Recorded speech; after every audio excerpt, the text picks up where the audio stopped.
Hi friends, today UK currency ఎలా ఉంటుందో చూపిస్తాను మీకు. వాళ్ళ మనీ ఇది వచ్చేసరికి 5 పెన్స్ అనమాట. ఇది వచ్చేసరికి 10 పెన్స్. 10 పెన్స్ అంటే 20 పెన్స్. ఇది 20 పెన్స్ అంటే 20 రూపాయలు అనమాట. ఇది వచ్చేసరికి 5 పెన్స్ అనమాట, అంటే 5 రూపీస్. ఇది వచ్చేసరికి 1 పౌండ్. 1 పౌండ్ అంటే మనకి 100 రూపీస్ అనమాట. నెక్స్ట్ వచ్చేసరికి ఇది 5 పౌండ్స్. 5 పౌండ్స్ అంటే మన ఎన్ఆర్లో వచ్చేసరికి 500 రూపీస్. Okay, 500 rupees. ఇది వచ్చేసరికి 10 పౌండ్స్.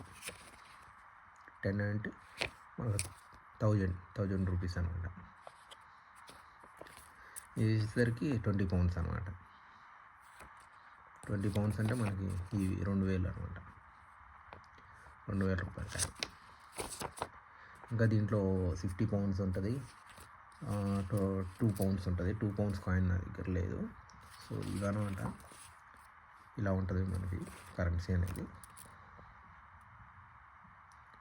Okay friends, bye.